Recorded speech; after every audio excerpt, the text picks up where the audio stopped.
Apa itu leukemia?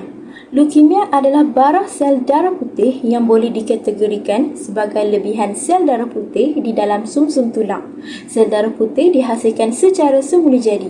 Kebanyakan pesakit leukemia mempunyai bilangan sel darah putih yang tinggi sebelum mendapatkan rawatan. Sel darah putih yang tinggi ini dapat dilihat melalui mikroskop daripada ujian darah yang dijalankan. Walau bagaimanapun, sel-sel darah ini tidak dapat berfungsi dan tidak dapat mengawal jangkitan dalam badan. Kehadiran sel-sel darah putih yang tinggi akan mengganggu keupayaan sumsum mengeluarkan sel-sel darah yang lain seperti sel darah merah dan juga platelet. Seterusnya, terdapat 4 jenis leukemia, iaitu yang pertama adalah leukemia limfocytic acute. Leukemia jenis ini adalah leukemia yang paling sering terjadi dalam kalangan kanak-kanak. Yang kedua pula adalah leukemia myeloid acute, iaitu leukemia jenis ini lebih banyak terjadi dalam kalangan orang dewasa berbanding dengan kanak-kanak.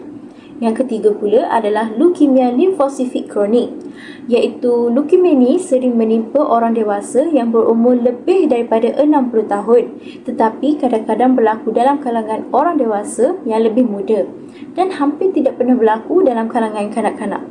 Dan yang keempat adalah leukemia myeloid chronic, biasanya hanya berlaku dalam kalangan orang dewasa dan hanya segelintir kanak-kanak sahaja yang dikesan daripada penyakit ini. Faktor risiko leukemia ini adalah apabila seseorang itu terdedah kepada sinaran radiasi. Sebagai contoh, pesakit yang pernah menjalani rawatan kemoterapi walaupun bertahun yang lalu berisiko untuk menghidap leukemia.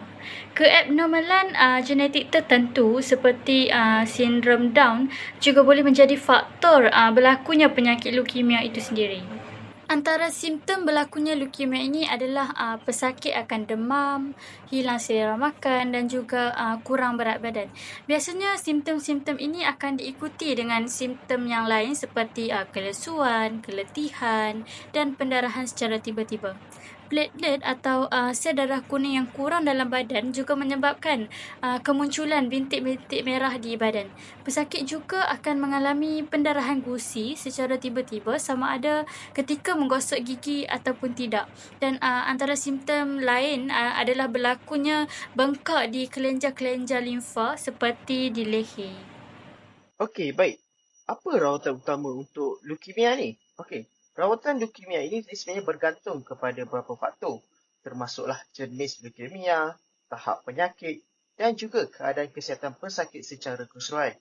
Rawatan utama untuk leukemia ini adalah rawatan kemoterapi.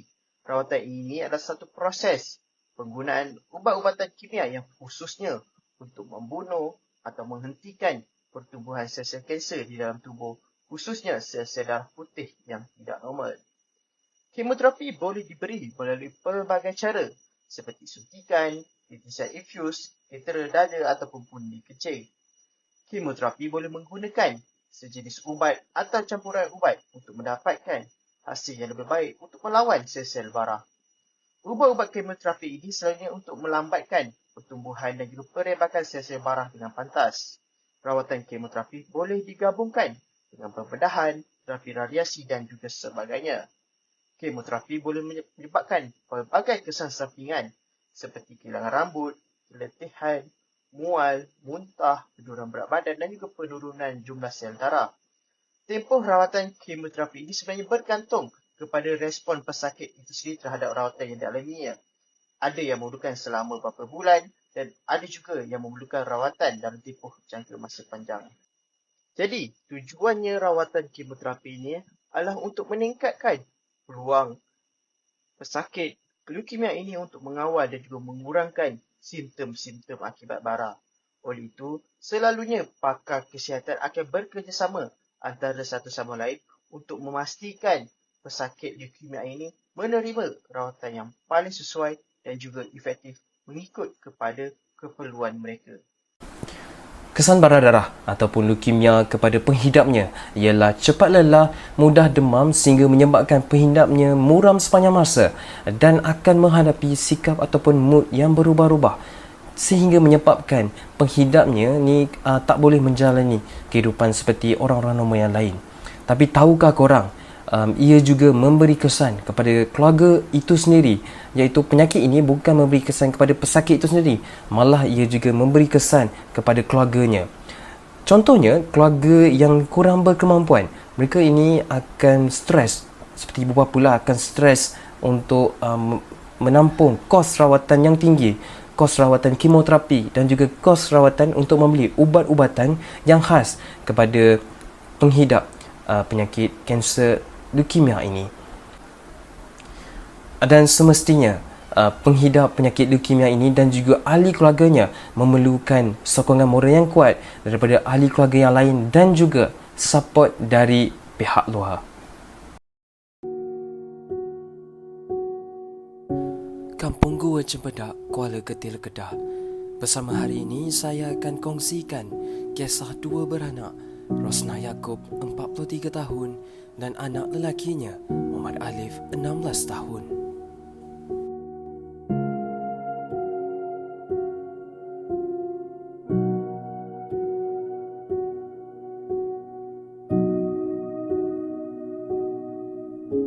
Namun, setahun yang lalu, Rosnah telah menjadi balu sejak kematian suaminya.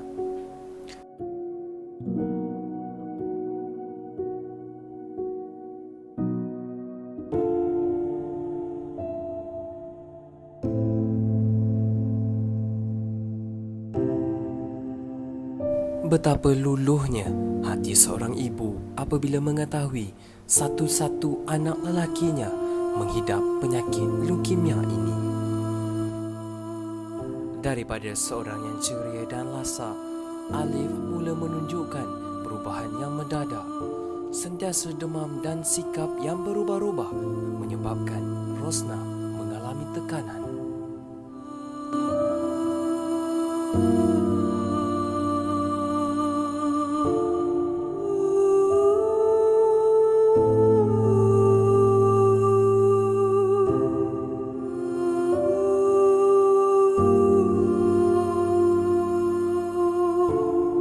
Sebagai seorang ibu, Rosnah sentiasa mendoakan kesihatan anaknya.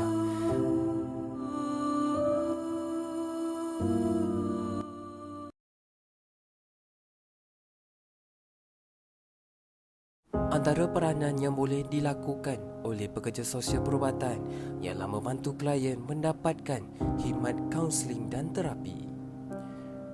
Pekerja sosial perubatan juga boleh membantu menghubungkan klien dengan agensi yang dapat membantu mereka. Perkhidmatan bantuan dari segi kewangan juga disediakan oleh pekerja sosial perubatan.